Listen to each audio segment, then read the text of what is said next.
আল্লাহর বান্দা আজরাইল আল্লাহর বান্দাকে পয়গম্বর বাতাসের মাধ্যমে ভারতের সোমনাথের জঙ্গলের মধ্যে ফিরে দেওয়া হয়।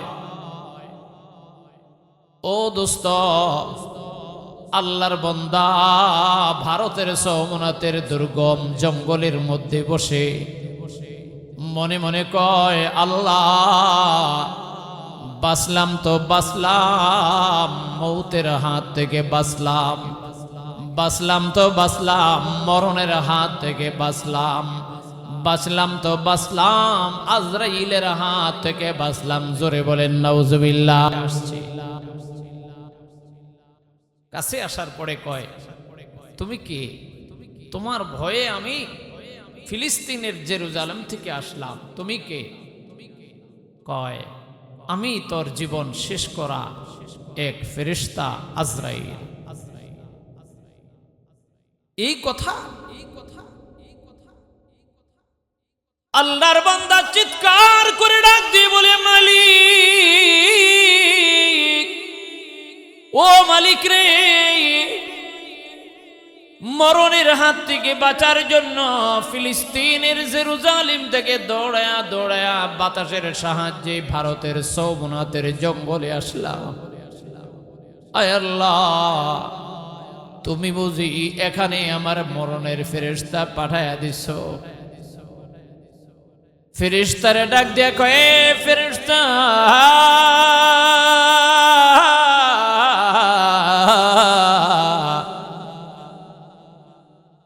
বলো না আমার আর কয় ঘন্টা বাকি আছে? ফেরেশতা ডাক দিয়া কয়, তোর আর সময় নাই, জলদি করে মরণের প্রস্তুতি নে। আল্লাহর বান্দা ডাক দিয়ে কয়, ফেরেশতা, এখানে যদি মরে যায় আমার মা জানবে না, আমার বাবা জানবে না, আমার বিবি জানবে না, আমার ছেলে মেয়ে জানবে না। এই জঙ্গলের মধ্যে যদি আমি মরে যাই, কেউ আমার জানাজায় পড়বে না, কেউ আমার কাফন পরাবে না, কেউ আমার গোসল করাবে না, কেউ আমার জানাজার জন্য প্রস্তুতি নেবে না। এই আল্লাহর ফেরেশতা, আমাকে একটু সময় দাও, আমি যেন ভালো হইতে পারি, তওবা করতে পারি। ও আমার ভাই, ভালো করে বুঝবারে, আল্লাহর ফেরেশতা ডাক দি কই, হে আব্দুল্লাহ রে, আমি আসার আগে আমার অনেকগুলো বাহক তোমার কাছে পাঠিয়েছিলাম। আল্লাহর বান্দা ডাক দিয়ে কই, মিথ্যা কথা, কোনদিন তোমার কোনো বাহক আমার কাছে আসে নাই, তোমার কোনো কথা আমাকে বলে নাই। আজরাইল ডাক দিয়ে কই, এ গোলাম, তোমার জীবনের আমার পক্ষ থেকে ফার্স্ট টাইম বাহক হলো তোমার দাঁত, 30টা দাঁত। মায়ের গর্ভ থেকে তুমি দাঁত বিহীন এসেছিলা, দাঁত যেদিন তোমার উঠে গেছে, দাঁত তোমাকে আওয়াজ দেয়, হে আল্লাহর বান্দা, জলদি করে তুই প্রস্তুত হো। আমি তোর হায়াতে জিন্দেগি বেড়ে যাচ্ছে, সময় পার হয়ে যাচ্ছে। 1 নম্বর সংকেত। 2 নম্বর সংকেত, যেদিন তোমার দাড়ি ওঠে, মুজ গজায়, এটা হলো তোমার 2 নম্বর সংকেত। 3 নম্বর সংকেত, যেদিন তোমার ছেলে মেয়ে হয়, এই ছেলে মেয়ে তোমাকে যেন বলে, আব্বা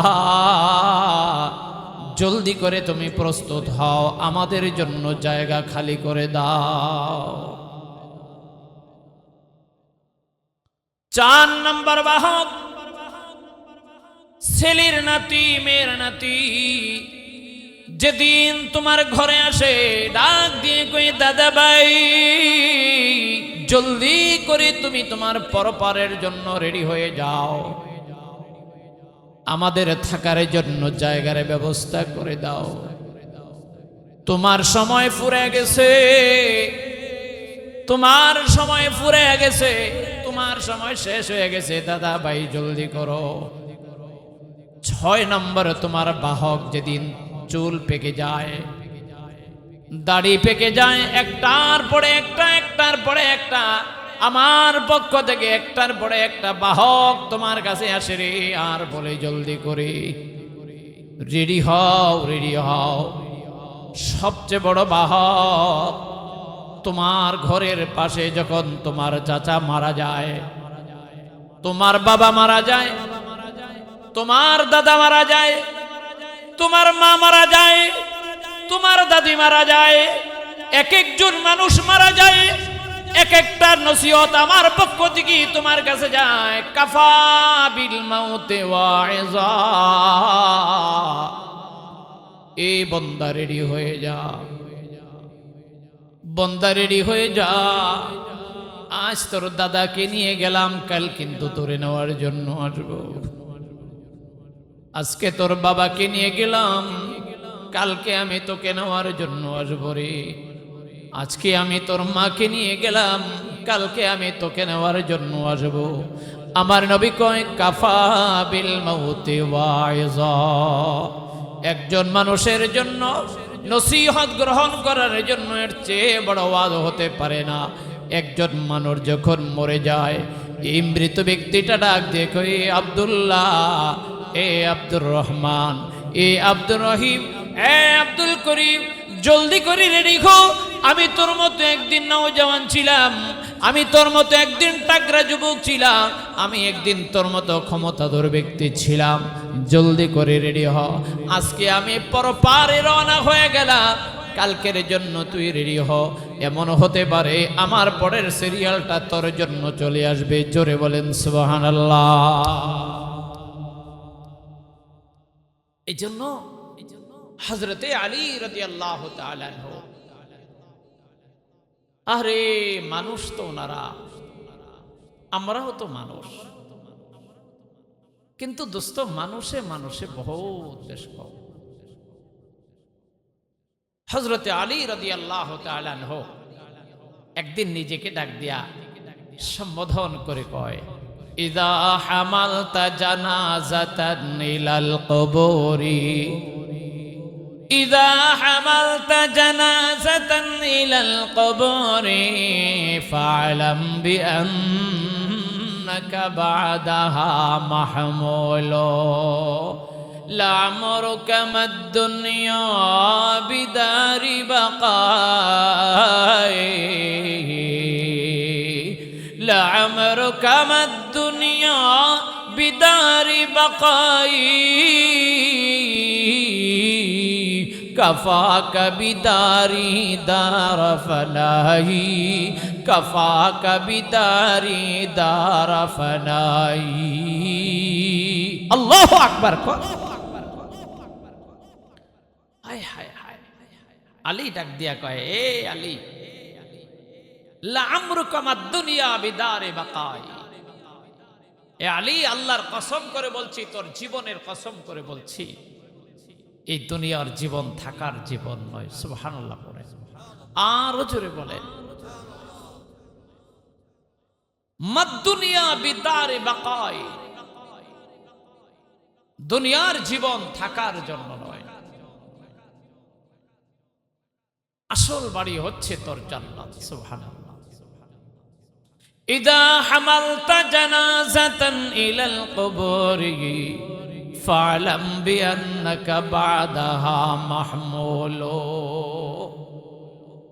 হযরতে আলী বলেন, এ আলী, কোন মাইয়িতের লাশ যদি তোর কাঁধে চড়ে বসে, অথবা তোর সামনে দিয়ে কোন জানাজা মাইয়িতের লাশ যদি যায়, তুই দেখো, ফা'লাম বিআন্নাকা বা'দাহা মাহমুলু, মনে রাখবি পরের জানাজা, পরের মাইয়িত, পরের লাশটা কিন্তু তুই হবি। দেখলেন এই চিন্তা আর চেতনা, এই ফিলিংস আর অনুভূতি, এই চিন্তা আর চেতনা, এই ফিকির যেই মানুষের দিলের ভিতরে থাকে, ওই মানুষটা কি আল্লাহওয়ালা না হইয়া পারে? বলেন বলেন। ও মেরে মোহতারাম ভাইও, সোমনাথের জঙ্গলের লোক, আজরাইলকে ডাক দিয়া কয়, ভাই আজরাইল, আমাকে একটু সময় দাও, আমি যেন তওবা করতে পারি। আমাকে একটু সময় দাও, আমি যেন নামাজ পড়ে আল্লাহর কাছে মাপ চাইতে পারি। আজরাইল কয়, এখন আর আমাকে দেখার পরে তওবা করলে কাম হবে না। ও দোস্ত, ঈমান কাকে বলা হয়? ঈমান বলা হয় না দেখে, না জেনে, না বুঝে বিশ্বাস করা। আল্লাযীনা ইউমিনুনা বিল গায়ব। ঈমান বলা হয় আল্লাহকে না দেখে, ফেরেশতাকে না দেখে, জান্নাত না দেখে, জাহান্নাম না দেখে বিশ্বাস করার নাম বলেন ঈমান। ফেরাউন যখন দরিয়ায় কুলজুমের ভিতরে একবার নিচে যায়, একবার উপরে আসে, ওই সময় ওই বলে, আল্লাহ তাআলা তার জাহান্নামের যখন ঠিকানাটা দেখাইতেছে, ওই সময়ে এই ফেরাউন বলতেছে, আমানতু বিরব্বি মূসা ওয়া হারুন।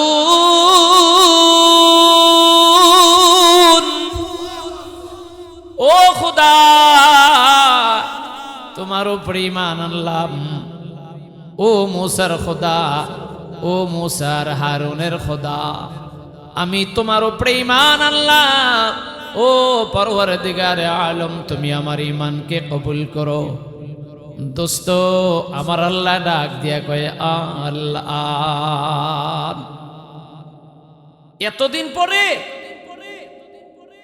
এতদিন পরে ঈমান আনতেছ, আজকে তোর মনে হইছে ঈমান আনতে? ওয়াকাদ আসাইতা মিন ক্বাবলু, অথচ সারা জীবনটা গেছে তোর নাফরমানিতে। চিল্লা বলেন নাউজুবিল্লাহ। তাহলে ঈমান আনার, তওবা করার একটা সময় আছে না নাই? ইন্নাল্লাহা ইয়াকবালুত তাওবাতা মা লাম ইউগারগির। মরণের যন্ত্রণা আরম্ভ হয়ে যায়, গড়গড়া আরম্ভ হয়ে যায়, তার আগ পর্যন্ত তওবা করলে কবুল হয়। ফেরেশতা দেখার আগে, জান্নাত আর জাহান্নামে ঠিকানা দেখার আগে তওবা করলে কবুল হয়, তারপরে আর তওবা করলেও কাম হয় না। তো এই লোকটা মালাকুল মউতকে ডাক দিয়ে বলে যে, একটু সময় দেওয়া যায়? আমাকে একটু সময় দাও, আমি আমার বিবির কাছে যাইগা, আমি আমার পরিবারের কাছে যাই। ফেরেশতা ডাক দিয়া কয়, আরে তোরে কি সময় দিব? আল্লাহ তাআলা তো বড় বড় নবীদেরকেই তো সময় দেয় না। ঘুমাই গেছেন আপনারা? ঘুমাই গেছেন? মানুষের মরণের টাইমটা যখন হয়ে যায়, তুই আর কে? তোর চেয়ে বড় লাখ বাহাদুর পৃথিবীর একজন ধনকুপের মালিক, এই পৃথিবীর একজন সম্ভ্রান্ত, এই পৃথিবীর একজন শয়তানের গডফাদার, এই পৃথিবীর একজন খোদাদ্রোহী শাদ্দাদ, যে আল্লাহর সঙ্গে চ্যালেঞ্জ করে বেহেশত বানিয়েছিল, 5 বছর পর্যন্ত 30,000 শ্রমিক নিয়া এই ব্রিজে 30,000 শ্রমিক কাজ করেছে। 5 বছর মেহনত করে আল্লাহর সঙ্গে চ্যালেঞ্জ করে কি বানিয়েছিল? বেহেশত। এই বেহেশত দেখার জন্য শাদ্দাদ উদ্বোধন করবে। বেহেশতের গেটের ভিতরে পা রাখছে একটা ঘোড়ার পায়ে, ঘোড়ার পিঠে পা আছে আরেকটা, নামবে। রব বলছেন আর সময় দেওয়া যায় না, নেই আয়। ওই মুহূর্তে শাদ্দাদ মা বলে আর গো বলার টাইম পায় নাই। বুঝেন আপনারা? মা গো, এই মা পর্যন্ত বলছে, আর গো বলার টাইম নাই। পা একটা রাখছে, আর একটা রাখার টাইম নেই। এই আমার প্রিয় ভাই, ভালো করে বোঝার চেষ্টা করবা। ও দোস্ত, যেই পয়গম্বরের কথা বলছিলাম, এই পয়গম্বর দুনিয়ার শুধু পয়গম্বর নন, দুনিয়ার সবচেয়ে বড় প্রতাপশালী একজন বাদশাহ পয়গম্বর হযরতে সুলাইমান আলা নবিয়িনা ওয়া আলাইহিস সালাতু ওয়াস সালাম। দোস্ত, এই পয়গম্বরের ক্ষমতা কোরআনে কারীমের বিভিন্ন জায়গায় বিভিন্নভাবে বর্ণনা আল্লাহ পাক করেছেন। ওয়ালি সুলাইমানার রিহা গুদুহা শাহরু ওয়া রাওয়াহুহা শাহর। আল্লাহু আকবার। হযরতে সুলাইমান আলাইহিস সালামের একটা প্রাডো গাড়ি ছিল। মনোযোগ আছে আপনাদের? সুলাইমান আলাইহিস সালামের একটা সিংহাসন ছিল। আজকে তো Prado, Pajero, Mercedes Benz, Axio, Premio, X Corolla, G Corolla, Allion, বড় বড় আপার ক্লাসের ব্র্যান্ডের গাড়ি। সুলাইমান আলাইহিস সালামকে আল্লাহ তাআলা এমন একটা ব্র্যান্ডের গাড়ি দিয়েছিলেন, যেই গাড়িটার ভিতরে 6 লক্ষ মানুষ বসার জায়গা ছিল। এত আস্তে কইলেন? আজকের পৃথিবীতে এমন কোন গাড়ি আছে বলেন? 6 লক্ষ মানুষ ডান দিকে আর 6 লক্ষ জিন বাম দিকে। সুলাইমান আলাইহিস সালামের চেয়ারটা এই গাড়ির মাঝখানে। ডান দিকে 6 লাখ মানুষ আর বাম দিকে 6 লাখ জিন। এই 12 লক্ষ মানুষ এবং জিন খাওয়া দাওয়া করার জন্য 1 মাস পর্যন্ত খাবার রাখার জন্য গোডাউন।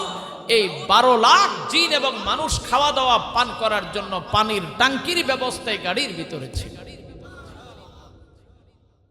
বলেন তো গাড়িটা ছোট না বড়? আর একটু জোরে বলেন। ওয়ালি সুলাইমানার রিহা গুদুহা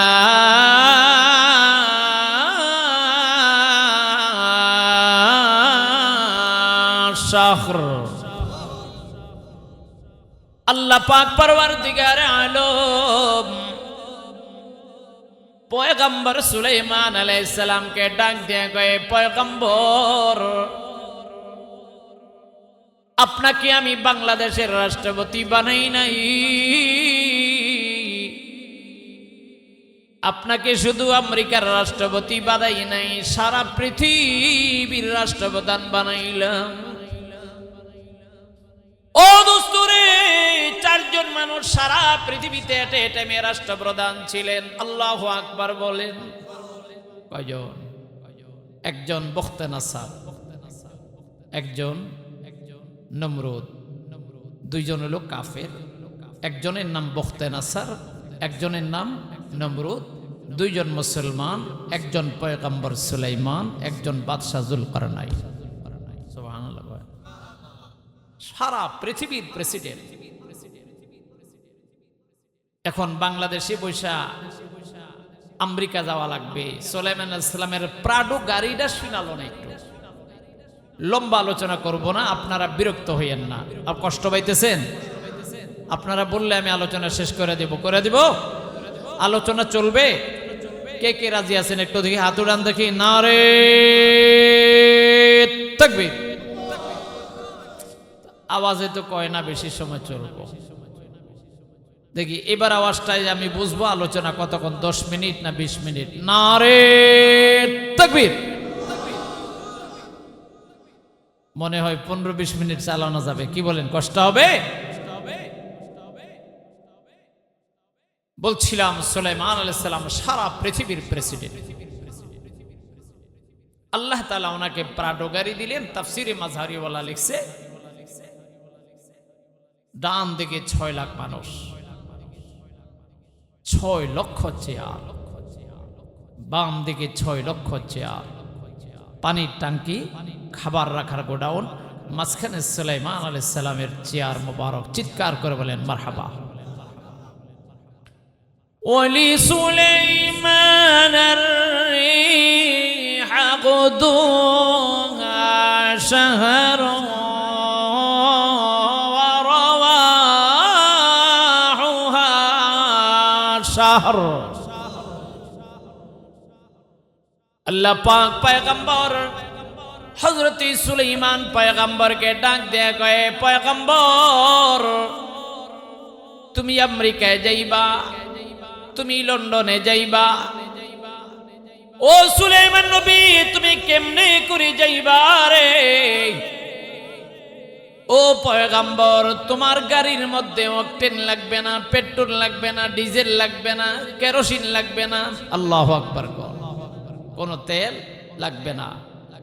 বাতাসকে তুমি ডাক দিয়ে বলবা, এ বাতাস আমি আমেরিকা যাব। বাতাস তার কাঁধে করে তোমার প্রাডো, তোমার পাজেরো গাড়ি, তোমার সিংহাসনকে ওড়িয়ে আমেরিকা নিয়ে পৌঁছে দিবে অল্প সময়ের ভেতরে। গাড়ির গতি কত? কোরআন বলছি ওয়ালি সুলাইমান আর রিহা গুদুহা শাহরুন। সকাল থেকে দুপুর পর্যন্ত আমাদের গাড়িগুলো এক মাসে যেই রাস্তাটা পাড়ি দিতে পারবে, সুলাইমান আলাইহিস সালামের প্রাডোটা, আমি প্রাডো বলছি আপনাদেরকে বুঝাবার জন্য। আপনারা আবার মনে করেন না সুলাইমান আলাইহিস সালামের গাড়িটা বলে প্রাডোই ছিল, কারণ আলোচনা করা বড় কঠিন। কালকে রাত্রে হুজুরের ওয়াজটারে এত মজা লাগছে। কি ওয়াজ করছে? কই যে ইউসুফ জুলাইখার কথা কইছে। আচ্ছা বলদি জুলাইখা মহিলা না পুরুষ? হুজুর এটা তো বলে নাই।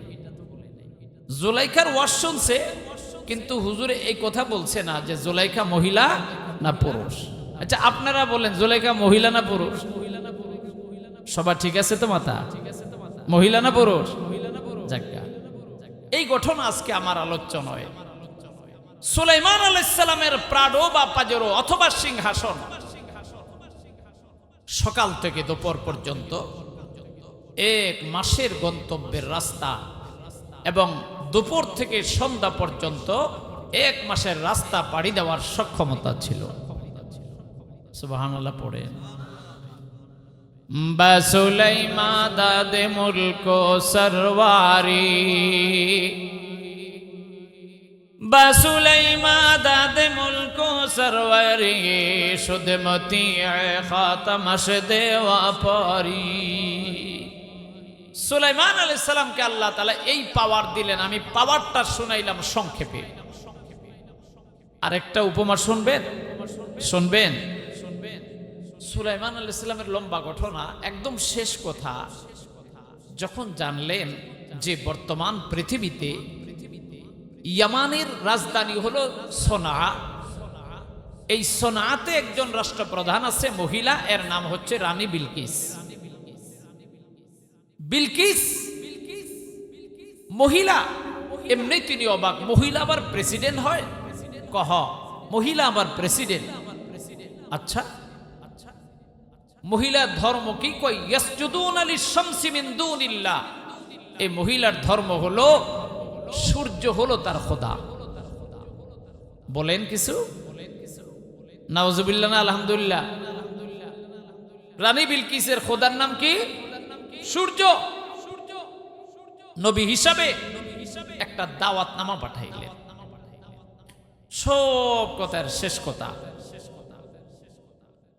দাওয়াতের ভিতরে একটা কথা ছিল, ইন্নাহু মিন সুলাইমানা ওয়া ইন্নাহু বিসমিল্লাহির রহমানির রহিম।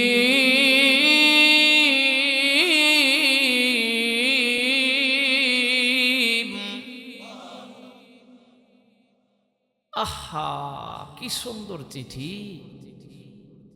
দুইটা কথা, আল্লাহ তাআলু আলাইয়া ওয়া আতুনি মুসলিমিন। এটা সুলাইমানের পক্ষ থেকে চিঠি। কালক্ষেপণ করবি না, টালটু বাল্টু করবি না, ফাত্রামি করবি না, চাপার দাঁত একটাও থাকবো না।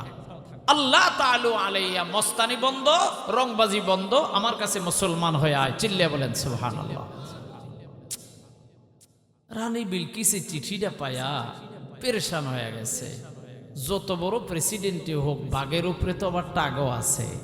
কথা কন না কেন? হাসিনা যত বড় পাওয়ারফুলে হোক, হাসিনার উপরে তো ভারত আছিল, ছিল না? ভারত যত বড় ক্ষমতা ধরে হোক, ভারতের উপরে তো আরেকটা ভারত আছে, আছে না? আজকের পৃথিবীর সুপারম্যান, সুপ্রিম পাওয়ার, সুপ্রিম অথরিটি হচ্ছে আমেরিকা। আমেরিকা যদি কারোর বাঁকা চোখে তাকায়, বুঝতে হবে তার ক্ষমতা বেশি দিন নাই। রানী বিলকিস বুঝা গেছে আমি আর কি প্রেসিডেন্ট, আমার চাইতে বড় প্রেসিডেন্ট এইটা। জ্ঞানী মানুষ তো। মহিলা হইলে কি, পুরুষের বুদ্ধি থাকে 16 চুঙ্গা আর মহিলার বুদ্ধি থাকে 22 চুঙ্গা। ঘুমাই গেছেন আপনারা? পুরুষের বুদ্ধি 16 চুঙ্গা আর মহিলার বুদ্ধি 22 চুঙ্গা। লেখাপড়া কম হইতে পারে, বড় বড় ব্যারিস্টারকে একজন 5 পাস মেয়ে খাওয়াইয়া দেয়। ভুল কইলাম? আরে আল্লাহর নবী কি কয়, মা রাআইতু মিন নাকিসাতি আকলিন আও দীনিন আযহাবা লিলুব্বির রাজুলিল হাযিমি মিন ইহদাকুন্না। নবী কয় এত কম লেখাপড়ার ভিতরে কিন্তু এত চালাক মেয়েদের চাইতে বেশি মানুষ আমি দেখি নাই। লেখাপড়া কম কিন্তু চালাক। রানী বিলকিস সব মন্ত্রীদেরকে ডাক দিয়া কয়, ইয়া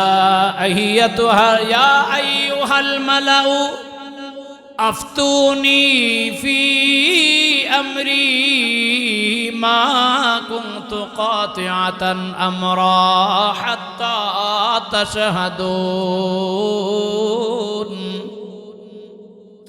এ আমার মন্ত্রী, ও আমার উজির নাজিররা, বল না, আমার কাছে বড় একটা চিঠি আসছে। ইন্নী উলকিয়া ইলাইয়া কিতাবুন কারীম। এ আমার মন্ত্রী মিনিস্টারেরা, এমন একটা চিঠি আমার কাছে আসছে, চিঠিটার বড় ওজন, চিঠিটার বড় দাম। আল্লাহু আকবার কোন। কি করা যায়? আমাদেরকে ক্ষমতা চাইরা তার কাছে বশ্যতা স্বীকার করতে বলে তোরা কি বলস? রানী বিলকিসের মন্ত্রীরা দাদি কয়, ও মাননীয় ম্যাডাম মহোদয়, চিন্তা করবেন না, চিন্তা করবেন না, বিচলিত হবেন না।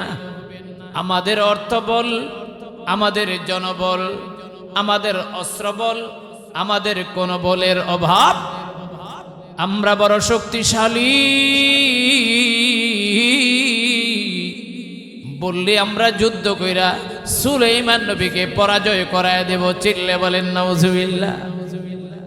রানী বিলকিস কয়, পশম সিদ্ধার্থী না, সুলাইমান নবীর পশম ছিঁড়ার ক্ষমতা তোদের নাই। সব কথার শেষ কথা, সিদ্ধান্ত নিছে এরা যাবে। সুলাইমান আলাইহিস সালামের দিন রাজ সিংহাসনে গাড়িতে বসা, অনেক দূরে ধুলাবালি উঠতেছে। জিনদেরকে ডাক দিয়া করে, এই যে ধুলাবালি উঠতেছে এটা কি রে? কয় হুজুর খবর পান নাই? বলে না। কয় রানী বিলকিস তার 12,000 মন্ত্রীদেরকে নিয়ে আপনার দরবারে মুসলমান হওয়ার জন্য আসতেছে। সুলাইমান নবী ডাক দিয়ে কয়, হে আমার উজিররা, হে আমার মন্ত্রীরা, হে আমার সাহাবায়ে কেরাম, এই জিন দেওদানবেরা, আইয়ুকুম ইয়াতিনি বিআরশিহা ক্বাবলা আন ইয়াতুনি মুসলিমিন। ও মন্ত্রী, ও জিনার দেওদানবেরা, কে আনতে পারবি রানী বিলকিসের সিংহাসন আমার কাছে? কোন কি? এখান থেকে 3000 মাইল দূরে 7টা প্রাসাদের ভিতরে, 7টা কক্ষের ভিতরে তালা দেওয়া, তার সিংহাসন আমরা আনবো কেমনে? ক্বালা ইফরিতুম মিনাল জিন্নি আনা আতিকা বিহি ক্বাবলা আন তাকুমা মিন মাকামিক ওয়া ইন্নী আলাইহি লাকাবিয়্যুন আমিন।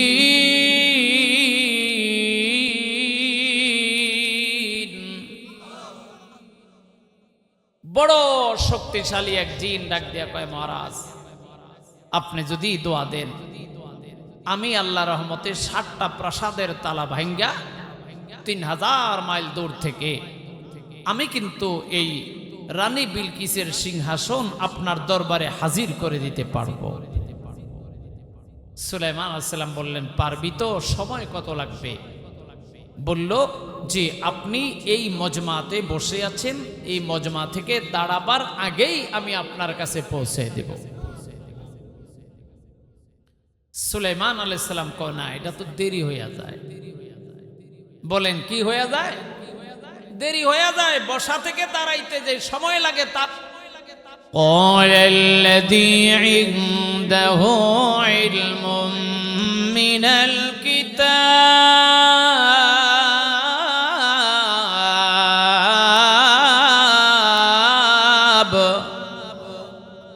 সুলাইমান আলাইহিস সালামের একজন সাহাবী ছিলেন, বড় আল্লাহওয়ালা, বড় জবরদস্ত বুজুর্গ। তাফসীরের কিতাবে তার নাম লেখা আছে আসিফ ইবনে বারখিয়া।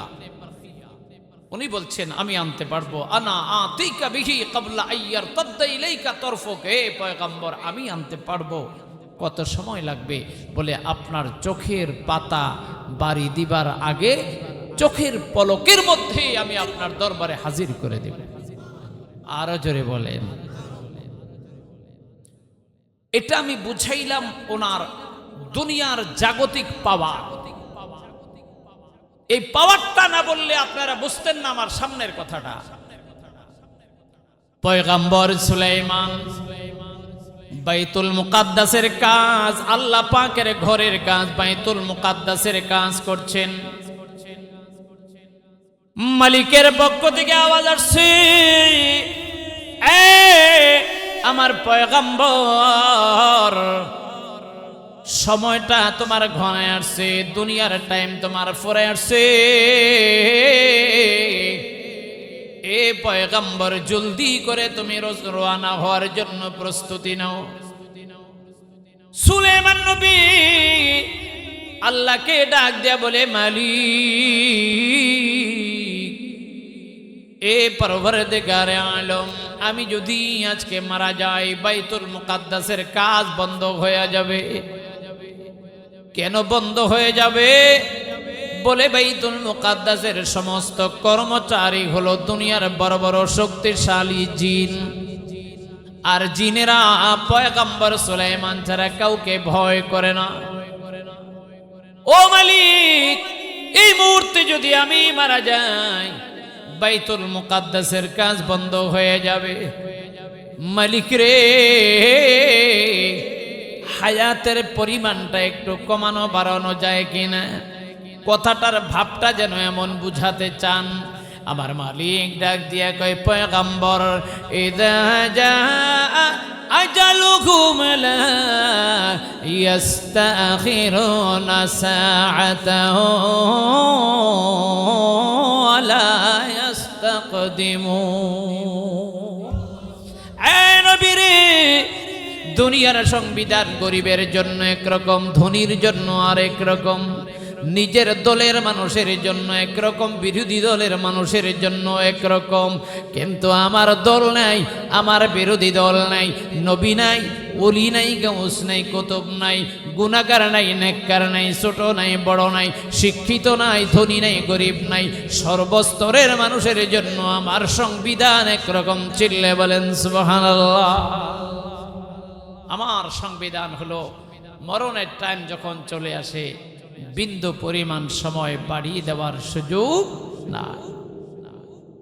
বাইতুল মুকাদ্দাস বানাইতেছেন, তাফসীর খুলে দেখেন, সব তাফসীরের ঘটনায় আছে। বাইতুল মুকাদ্দাস, এই পৃথিবীর 3টা ঘর শ্রেষ্ঠ। চিৎকার করে বলেন মারহাবা। কয়টা? আরো জোরে, আরো জোরে। 1 নম্বর বাইতুল্লাহ মসজিদে হারাম, 2 নম্বর মসজিদে নববী মদিনাতুল মুনাওয়ারা, 3 নম্বর মসজিদে আকসা বাইতুল মুকাদ্দাস ফিলিস্তিনের জেরুজালেম। ও দোস্ত রে, দুনিয়ার এক নম্বর ঘরটা আমার তোমার মুসলিম জাতির আব্বা পয়গম্বর ইব্রাহিম বানাইলেন বাইতুল্লাহ। 2 নম্বর পৃথিবীর শ্রেষ্ঠ ঘর বানাইলেন আমার তোমার ওখানে আব্বা পয়গম্বর মুহাম্মদ আরবি সাল্লাল্লাহু আলাইহি ওয়াসাল্লাম। আর পৃথিবীর 3 নম্বর শ্রেষ্ঠ ঘর বাইতুল মুকাদ্দাস জেরুজালেমের ফিলিস্তিনের জেরুজালেমে বানাইছেন পয়গম্বর দাউদ আলাইহিস সালাম। চিল্লে বলেন মারহাবা। দাউদ আলাইহিস সালামের বানানো শেষ হয় নাই, কিছু কাজ বাকি। বাদ বাকি কাজটা সুলাইমান আলাইহিস সালাম করবেন। তাফসীরের এক বর্ণনা, হায়াত শেষ, আল্লাহ তাআলা বললেন রেডি হও, সময় বাড়ানো যাবে না। ও লোনা এলাকার মুসলমান, আপনারা কোথায় আছেন? আমরা কোথায় আছি? আমাদের প্রস্তুতি নাই, নাই থাকুক, কিন্তু সময় বাড়ানোর সুযোগ। জোরে বলেন। কত ঘটনা এমন আছে, বাবা আছে কিন্তু সন্তান চলে গেছে, দাদা রয়ে গেছে কিন্তু নাতি চলে গেছে, এমন ঘটনা নাই? বুঝা গেল আসার সিরিয়াল আছে, যাওয়ার কোন সিরিয়াল। আল্লাহ পাক পরওয়ারদিগারে আলম পয়গম্বর সুলাইমান আলাইহিস সালামকে ডাক দেয়া কয়, পয়গম্বর, এ পয়গম্বর, আমার হিকমত, আমার কৌশল দুনিয়ার কোনো মানুষ বুঝবে না। নবী,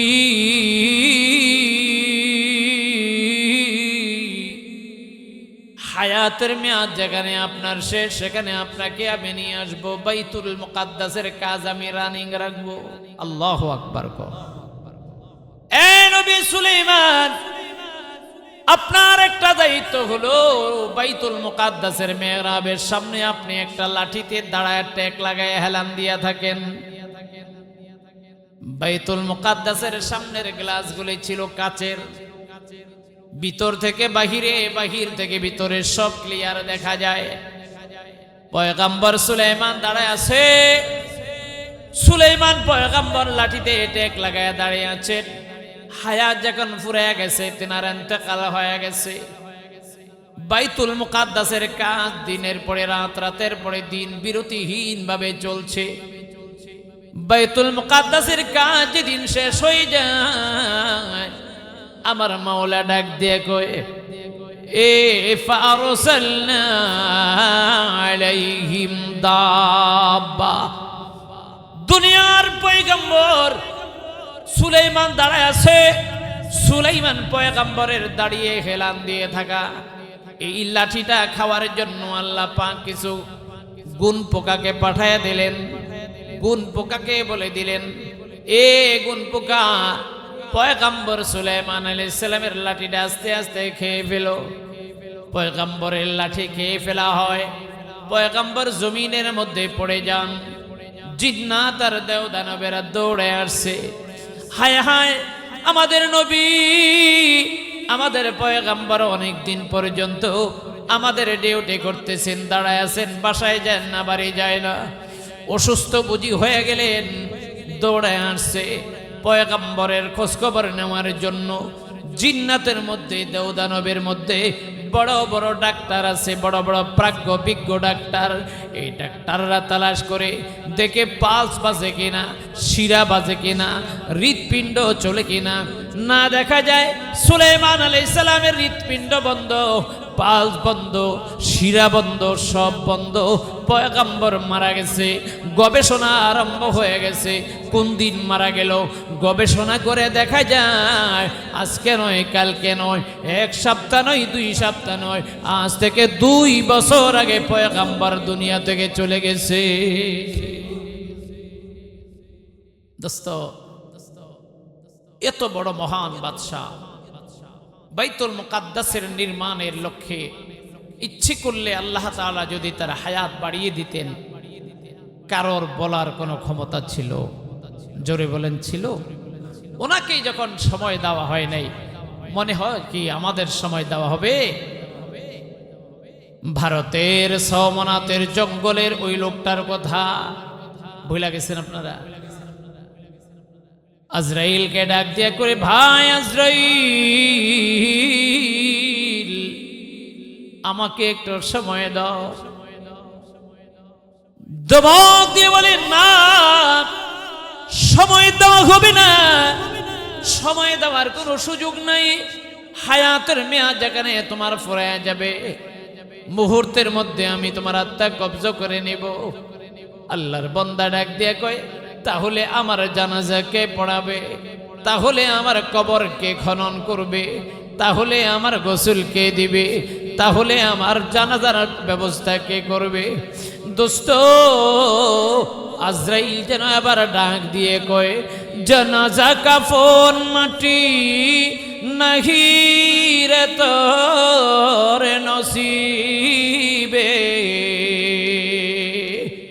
জানাজা কাফন মাটি নাহি রে তোর নসিবে, তোর লাশ খাইবে রে কুকুরার শ্রীগালে।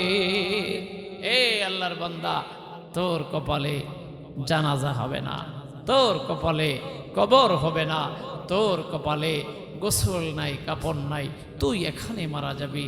আর তোর লাশ এই সমনাতের জঙ্গলের হিংস্র প্রাণীরা টেনে টেনে খেয়ে ফেলবে। চিৎকার করে বলেন নাউজুবিল্লাহ। মেরে মহতারাম ভাইও, প্রথম যে কথাটা দিয়ে আমি বয়ানটা শুরু করেছিলাম, যে আমরা দুনিয়াতে আসি নাই, আমাদেরকে পাঠানো হয়েছে, আমাদেরকে চলে যেতে হবে। যেতে চাইবো না, কিন্তু চলে যেতে হবে, এটাই বাস্তব। তাহলে চলুন আমরা কি নিয়ে যাই।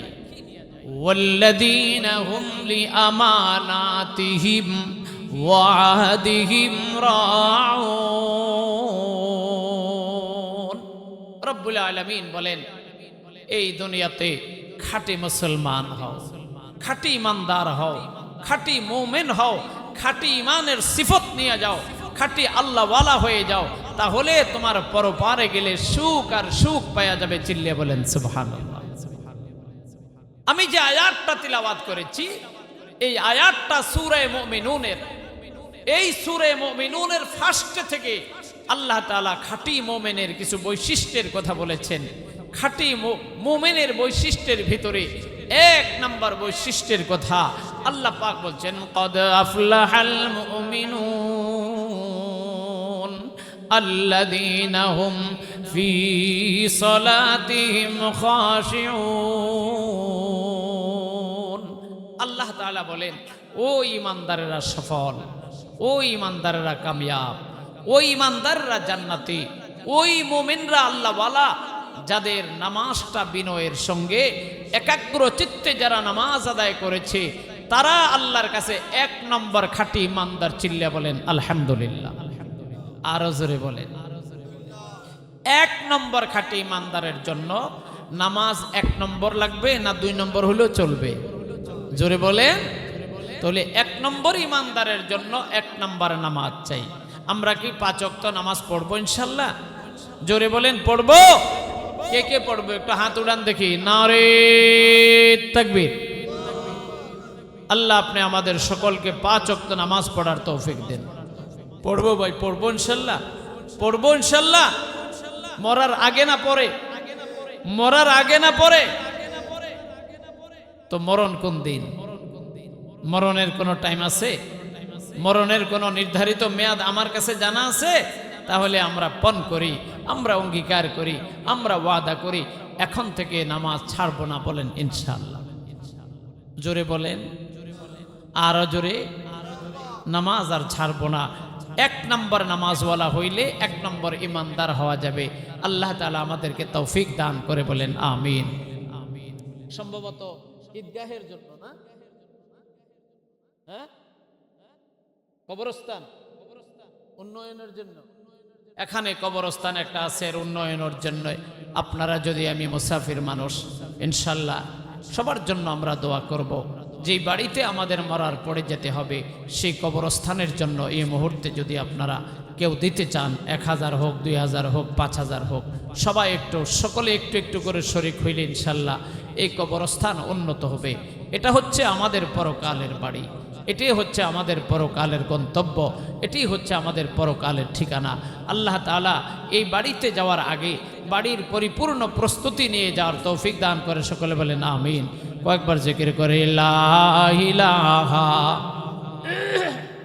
লা ইলাহা ইল্লাল্লাহ লা ইলাহা। ভাই জনাব সফিউল্লাহ দারোরা তিনি এই কবরস্থানের উন্নয়নের জন্য নগদ 1000 টাকা বলে মারহাবা। এই আল্লাহ জনাব সফিউল্লাহ ভাইয়ের দান কবুল করে মনের নেক আশা পুরা করে আল্লাহ পরকালের কবরটাকে আল্লাহ তাআলা সুখময় শান্তিময় জান্নাতের বাগান বানায় দে, বলেন আমিন। মাশাআল্লাহ।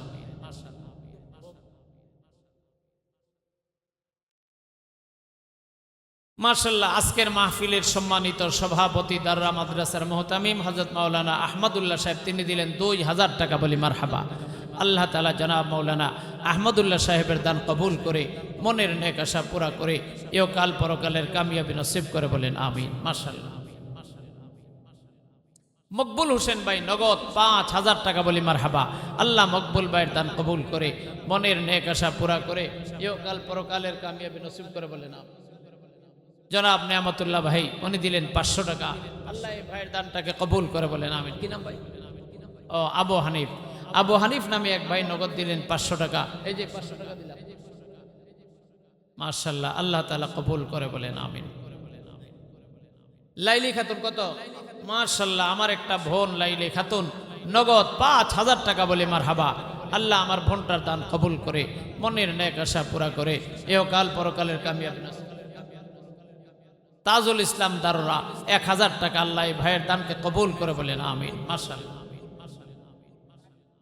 কি নাম আপনার? আলফাজউদ্দিন ভাই জনাব আলফাজউদ্দিন তার মা বাবার জন্য নগদ 500 টাকা। আল্লাহ এই ভাইয়ের দানটা কবুল করে, বলেন আমিন। জামাল উদ্দিন ভাই নগদ 1000 টাকা। আল্লাহ জামাল ভাইয়ের দান কবুল করে মনের নেক আশা পুরা করে। শাহ আলম ভাই নগদ 2000 টাকা। মাশাআল্লাহ, শাহ আলম ভাইয়ের দান কবুল করে মনের নেক আশা পুরা করে। ফজলে রাব্বি নামে এক ভাই 1000 টাকা। আল্লাহ এই ভাইয়ের দানকে কবুল করে, বলেন আমিন। আবু ইউসুফ ভাই 200 টাকা। আল্লাহ তার দান কবুল করে, বলেন আমিন। মাশাআল্লাহ। আমার আরেকজন বাবা নগদ দিলেন 500 টাকা। আল্লাহ এই ভাইয়ের দান কবুল করে, বলেন আমিন। আব্দুল হালিম দিলেন 1000 টাকা। আল্লাহ আব্দুল হালিম ভাইয়ের দান কবুল করে, বলেন আমিন। মাশাআল্লাহ। ভাই এখনই দোয়া হয়ে যাবে ইনশাআল্লাহ, আমরা দোয়া করব। মাশাআল্লাহ। মাওলার কত? মাওলানা আব্দুল মান্নান সাহেব তিনি দিলেন নগদ 5000 টাকা বলে মারহাবা। আল্লাহ আব্দুল মান্নান ভাইয়ের দান কবুল করে মনের নেক আশা পুরা করে ইহকাল পরকালের কামিয়াবি নসিব করে, বলেন আমিন। করফুল বিবি আমার একজন মা, নামে বলতেছে মা হবে কারণ নামটা অনেক আগের যুগের নাম। আল্লাহ তাআলা আমার মায়ের দানটাকে কবুল করে, বলেন আমিন। আয়াতুল্লাহ ভাই নগদ 500 টাকা। আল্লাহ এই ভাইয়ের দানকে কবুল করে, বলেন আমিন। আলহাজ আব্দুল মুত্তালিব 2000 টাকা। আল্লাহ আব্দুল মুত্তালিব ভাইয়ের দান কবুল করে, বলেন আমিন। মাশাআল্লাহ। জয়নাল আব্দিন নগদ 2000 টাকা। আল্লাহ এই ভাইয়ের দান কবুল করে, বলেন আমিন। মাশাআল্লাহ। আল্লাহুম্মা সাল্লি ওয়া সাল্লিম। সফিউল্লাহ ডাক্তার 500 টাকা। আল্লাহ সফিউল্লাহ ভাইয়ের দান কবুল করে মনের নেক আশা পুরা করে। আনোয়ার হোসেন নগদ 1000 টাকা। আল্লাহ আনোয়ার ভাইয়ের দান কবুল করে, বলেন আমিন। মাশাআল্লাহ। কারি মকবুল ভাই ছাড়া এই ভাই 500 টাকা। আল্লাহ তার দান কবুল করে, বলেন আমিন। মাশাআল্লাহ। ইউনুস ভাই 300 টাকা। আল্লাহ তার দান কবুল করে, বলেন আমিন। দুরূদ শরীফ পড়েন। আল্লাহুম্মা সাল্লি আলা সাইয়্যিদিনা মুহাম্মদ। মাহফুজা নামে এক বোন দিলেন নগদ 1000 টাকা। আল্লাহ এই বোনের দানকে কবুল করে, বলেন আমিন। জহিরুল ইসলাম ভাই 500 টাকা। আল্লাহ তার দান কবুল করে, বলেন আমিন। তাসলিমা বিসন্দার 500 টাকা। আল্লাহ এই বোনের দান কবুল করে। রোকে আমার এক বোন 500 টাকা, তার দান কবুল করে, বলেন আমিন। জুনায়েদ আহমদ 5000 টাকা বলে মারহাবা। আল্লাহ জুনায়েদ ভাইয়ের দান কবুল করে, বলেন আমিন। মাশাআল্লাহ। এরশাদ 200 টাকা। এই ভাইয়ের দান কবুল করে, বলেন আমিন। বলেন কত? কি নাম আপনার? আব্বার নাম কি? কি নাম? হযরত মাওলানা হুসাইন আহমদ সাহেব, আপনাদের এলাকার উজ্জ্বল নক্ষত্র, আপনাদের রত্ন, তার মরহুম আব্বা, তার রুহের মাগফিরাতের জন্য 2000 টাকা জোরে বলি মারহাবা। আল্লাহ তাআলা দানের বরকতে তার বাবার কবরকে জান্নাতের বাগান বানায় দেয়, বলেন আমিন। মাশাআল্লাহ। বিল্লাল মিয়া 2000 টাকা, আল্লাহ ভাইয়ের দানকে কবুল করে, বলেন আমিন। নোমান 200 টাকা, আল্লাহ তার দান কবুল করে, বলেন আমিন। মাশাআল্লাহ। আল্লাহুম্মা সাল্লি ওয়া সাল্লিম